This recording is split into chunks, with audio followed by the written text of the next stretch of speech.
अस्सलाम वालेकुम। Overseas voice TV से मैं हूं शाहरुख सुहेल। नाज़रीन इकराम, तबीयत की नासाजी के बायस कल मैं व्लॉग नहीं कर पाया और अच्छा हुआ कि मैंने कल व्लॉग नहीं किया, वरना मैं जितना मुज़तरब था और जितना मैं गुस्से में भरा हुआ था, मुमकिन है कि मैं वो बदतमीज़ी की तमाम हदूद पार कर जाता जो सहाफ़त की आड़ में धंधा करने वाले, मुंह में बवासीर रखने वाले और अपने कलम में बवासीर रखने वाले ख़ानदान शरीफा के एक दलाल सहाफ़ी सुहेल वड़ाइच ने पार की है। सुहेल वड़ाइच ने कल सहाफ़त की आड़ में जो धंधा किया है, इसके हवाले से कुछ अर्सा पहले मेरे एक दोस्त ने इससे सवाल किया था कि यार आप कुछ ज़्यादा मददसराई नहीं करते ख़ानदान शरीफा की, आप इमरान खान के इतना मुखालिफ क्यों हैं? तो इसका जवाब ये था कि क्या करें, बच्चों के लिए रोज़ी भी तो कमानी है। यानी ये ख़ुद भी हराम खाता है और अपने बच्चों के लिए भी हराम रोज़ी ही ढूंढता है। इसने जो भी मुबैना तौर पर मराहत ली हैं ख़ानदान शरीफा से, ये उसमें मज़ीद इजाफ़ा करना चाहता है।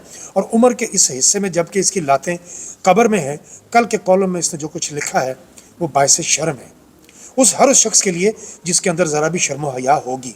अगर इस शख्स के अंदर ज़रा सी भी शर्म हया होती, ये कभी अपने कलम से ऐसे अल्फाज न अदा करता जो इसने कल के कॉलम में किए हैं।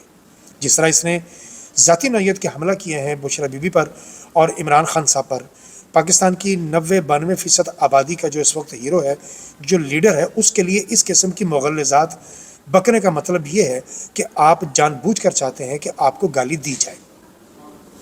जब इंसान का फेम थोड़ा कम होने लगता है ना, जैसे वो कई एक फिल्म स्टार्स का ये वतीरा था कि अपने मुखालिफ जानबूझकर कोई ऐसा स्कैंडल खड़ा करवा देना, या बाकी सियासतदान भी कुछ ऐसी हरकतें करते हैं जैसे तलाल चौधरी ने किया था। आपको याद है ना, तंजीम साजी करने के लिए घर में घुस गया था और फिर जो उसके साथ हुआ वो भी आपके सामने है। तो ऐसी चीज़ों को जानबूझकर मंजर यहाँ पर लाने का मकसद ये होता है कि एक तो हम जिनके गुलाम हैं वो ये जान सके कि देखें हम किस बेगैरती की हद तक जा सकते हैं आपके लिए, और हम किस हद तक जा सकते हैं आपके जूते चाटने के लिए, क्योंकि हजूर आप हमारे माई बाप हैं। सुहेल वड़ाइच ने जिस तरह इमरान खान को डोंकी राजा के लफ्ज़ से मुखातिब किया और इसने जियो की उस बदतमीज़ी पर तस्दीक की मोहर लगा दी कि उन्होंने उस वक्त इमरान खान के लिए ही वो सब कुछ बनाया था। और दूसरा बुशरा बीबी के हवाले से उनको जादूगरनी कहना या उनके जादू के हलवा से या मुवक्कला के तौर पर ये मुखातिब करना या मुल्क लिखना या जो मतलब जो कुछ भी इसने किया है, मेरी बहुत सी बातें मुमकिन है सिमिलर हों जो दूसरे दोस्तों ने कल कर दी थी। मैंने आपको बताया मेरी तबीयत ठीक नहीं थी, मैं इसलिए कर नहीं पाया, गुस्सा बहुत भरा हुआ था अंदर। जिस वक्त मैंने कॉलम पढ़ा था उस वक्त मुमकिन है पाकिस्तान में अभी कॉलम किसी ने ना पढ़ा हो, इसलिए कि हम 4-5 घंटे हम पीछे हैं टाइम के मुताबिक।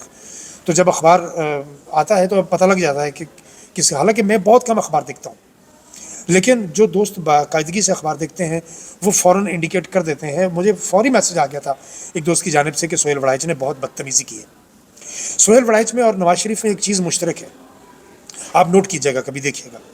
सुहेल वड़ाइच और नवाज शरीफ दस्तरखान पर बैठने के काबिल नहीं है किसी के साथ। ये खाना इस तरह खाते हैं जैसे ये अपनी ज़िंदगी का आखिरी खाना खा रहे हैं और ये सदियों की इनकी भूख है जो ये एक ही खाने में पूरी करना चाहते हैं। सुहेल वड़ाइच जितनी बदतमीज़ाना अंदाज में खाना खाता है, आप यकीन कीजिए मुझे इसके बराबर बैठ के खाना खाते हुए घिन आ गई थी कि जिस बुरे अंदाज से ये खाना खा रहा था। ना इनमें खाने की तमीज़ है, ना इनको पहनने की तमीज़ है, ना इनको गुफ्तगू की तमीज़ है। सिर्फ इनको एक बात का पता है कि तलवे कैसे चाटने हैं और मराद कैसे लेनी है। सुहेल वड़ाइच जो थोड़ा बहुत वैसे तो बहुत अरसे से मेरे पिछले व्लॉग्स भी देख लीजिए, मैंने इस बंदे के हक़ में कभी बात नहीं की। मैं समझता था कि यार चलो फिर भी थोड़ा सा ये उम्र के लिहाज से इंसान के अंदर एक तहज़ीब आ जाती है, लेकिन कल के कॉलम ने साबित किया है कि तहज़ीब तो दूर की बात, ये लोग तो इतने बाजारी हैं कि वक़्तन इन्हें किसी बाज़ार में बैठना चाहिए, क्योंकि जितने बरहना इनके अल्फाज हैं इतने ही बरहना ये खुद है। अब इनकी औलादें, इनके अगले पिछले जितने हैं सब बरहना है। इन्होंने साबित कर दिया है कि तलवे चाटना इनका पेशा है और यही इनकी ज़िंदगी का ओढ़ना बिछौना है, इसके बगैर ये लोग जी ही नहीं सकते।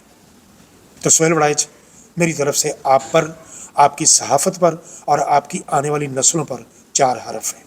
अच्छा जी, ये तो वो था गुस्सा जो कल का भरा हुआ था अंदर, उसका मैंने इजहार कर लिया। मैंने अभी भी बहुत कोशिश की है कि मैं ख़ुद को उस सतह तक ना लेके जाऊं जो अंदर मेरे भरा हुआ था। सच पूछे तो बस इसी पे गुजारा कर लेते हैं। अगर इसके बाद भी कोई इस तरह का कॉलम और आता है तो फिर कुछ और बातें सुहेल वड़ाइच के हवाले से फिर मैं आपके साथ शेयर करूँगा। और दूसरी बात यह है कि फैसल वाडा آپ جانتے ہیں وہ نہ ادھر کا ہے وہ بیچ والا ہے. میں اکثر یہ بات کہتا ہوں کہ بیچ والے کیا ہوتے ہیں اس میں اب بار بار الفاظ ضائع کرنے کی ضرورت نہیں ہے. فیصل ووڈا نے ایک بار پھر فضل الرحمان جیسے دور حاضر کے عبداللہ بن ابئی منافق ترین فضل الرحمان کے گھر پہ ماتھا ٹیکا ہے اور یہ پھر وہاں کے چکر لگانے شروع کر دیے ہیں. میں نے کچھ عرصہ پہلے آپ کو کہا تھا کہ رجیم چینج کے تحت یہ جو کچھ ہوا ہے اس میں مال غنیمت کا جو آدھے کا وعدہ ہوا تھا نا اب اس آدھے کا وقت ہوا چاہتا ہے. یعنی آدھا ٹنیور تقریباً گزرتا جا رہا ہے اس کا نیم پاگل شہباز شریف کا. اور اب اس کے بعد جو اگلا ٹنیور آئے گا وہ بلاول بھٹو کے وعدے کے مطابق. بلاول بھٹو کہنا تو اللہ معاف کرے بھٹو کی روح کو اذیت دینے والی بات ہے. بلاول زرداری کا ٹائم ہوا چاہتا ہے. اب اس کو وزیر اعظم بنانے کی کوشش کی جائے گی. پاکستانیوں تم اور ہم کتنے بد نصیب لوگ ہیں کہ اب اس طرح کی چیزیں اب ہمارے ملک پہ مسلط ہوں گی اور یہ بندہ پاکستان کا وزیر اعظم بننے کے لیے پر تول رہا ہے. رانا ثناء اللہ جو پچھلے رجیم چینج کے معاملات میں ان مذاکرات میں ہونے والے 26 ترمیم میں شامل نہیں تھا اب وہ بھی فضل الرحمان کے گھر پہنچ چکا ہے. اور فیصل ووڈا نے زرداری سے بھی ملاقات کر لی ہے. یہ ملاقاتیں فیصل ووڈا کا ایکٹیو ہونے کا مطلب یہ ہے کہ اب کچھ چینج ہونے جا رہا ہے اس لیے کہ جو نتائج حاصل کرنا تھے کچھ افراد نے وہ حاصل کر لیے ہیں. شہباز شریف کو جتنی لعنتیں جتنی جوتے پڑوانے تھے انہوں نے وہ پڑوا دیے ہیں. یہی وجہ تھی کہ شہباز شریف نے وہ بیان دیا تھا کہ میں شکریہ ادا کرتا ہوں اداروں کا کہ انہوں نے اسلام آباد میں ہونے والے اس سارے معاملات میں ہمارا ساتھ دیا. یعنی شہباز شریف نے اپنے طور پر اپنے گلے سے اتار کے سارا مدعا جو تھا وہ اداروں کے سر پہ ڈال دیا تھا. اور آج ادارے کی طرف سے اس بات کا جواب آ گیا ہے کہ جناب ہم نے تو بالکل کسی قسم کا کوئی آرڈر نہیں دیا گولی چلانے کا. حکومت نے ہمیں جو آرڈر کیا ہم نے اس کے مطابق ہم پابند ہیں ان کا حکم ماننے کے. یعنی دوسرے لفظوں میں اب یہ کہ گولی چلانے کا آرڈر شہباز شریف نے مبینہ طور پر مریم نوٹنکی نے اور محسن نقوی نے دیا ہے. خالد خورشید نے جن کے بارے میں کچھ کہا تھا. اب یہ بات یہاں تک نہیں ٹھہرے گی یہ بات بہت آگے تک جائے گی اس لیے کہ رجیم چینج والوں کو اب دکھائی دینا شروع ہو گیا ہے کہ رجیم چینج کا مکافات عمل شروع ہونے والا ہے. اب جب وہ مکافات عمل شروع ہوگا اس سے پہلے کہ وہ ہو جائے تو ان کی کوشش ہے کہ ہم اس سے پہلے کسی طریقے سے اس کے نتائج حاصل کر لیں کہ آنے والا وقت یہ نہ ہو کہ بہت سے پھانسی کے پھندے بہت سے لوگوں کے لیے گردن میں فٹ کرنے کے لیے تیار کیے جا رہے ہوں. اسی بات کے لیے پریشر بھی بڑھایا جا رہا ہے. عمران خان صاحب سے ملاقاتیں بھی جاری ہیں. یہ وہ سب کچھ آپ کے سامنے ہے. عمران خان صاحب نے 5 رکنی کمیٹی بنا دی ہے اور اللہ کا شکر ہے کہ اس میں بیرسٹر گوہر شامل نہیں ہے. بیرسٹر گوہر اور بیرسٹر سیف کو فل فارم میں تو کہتا ہوں کہ تمام عہدوں سے الگ کر دینا چاہیے اور اگلا رائے عمل بنانے کے لیے ان تک کوئی خبر بھی نہیں ہونی چاہیے. ان کو یہ پتہ بھی نہیں ہونا چاہیے کہ تحریک انصاف کا اگلا پلان کیا ہے. میں کسی کی نیت پہ شک نہیں کر رہا لیکن یہ بزدلی کی اس اسٹیج پہ کھڑے ہوئے ہیں کہ ان پر بھروسہ نہیں کیا جا سکتا. دیکھیے بہت عرصے سے میں ایک بات کہتا چلا آ رہا ہوں کہ خاندان شریفہ یا نواز شریف غدار وطن ایک چیز میں کامیاب ہوا ہے کہ اس نے اداروں کو اور عوام کو آمنے سامنے لا کے کھڑا کر دیا ہے اور وہی بات ہوئی اس کی پریکٹیکل شکل بھی آپ نے سامنے دیکھ لی. اب فیصل ووڈا نے اس بات کا اعتراف کیا ہے کہ اس حکومت نے جس کو وہ کہتے ہیں کہ یہ نالائکوں کی نکموں کی ٹیم ہے یہ ڈفرز ہیں. یہ لفظ فیصل ووڈا نے بولے ہیں میں نہیں بول رہا. اس نے کہا کہ ان ڈفرز کی وجہ سے یہ سب کچھ ہوا ہے اور ان ڈفرز نے عوام کو اور اداروں کو آمنے سامنے لا کے کھڑا کر دیا ہے. یہ بات میں بہت مہینوں سے کہتا چلا آ رہا ہوں کہ نواز شریف یہ سازش بن رہا ہے. وہ 2 منہ والا سانپ ہے نواز شریف جس کا نام ہے. وہ اگر ایک طرف سے نہ ڈس پائے تو وہ دوسری طرف سے ڈسنے کی کوشش کرتا ہے.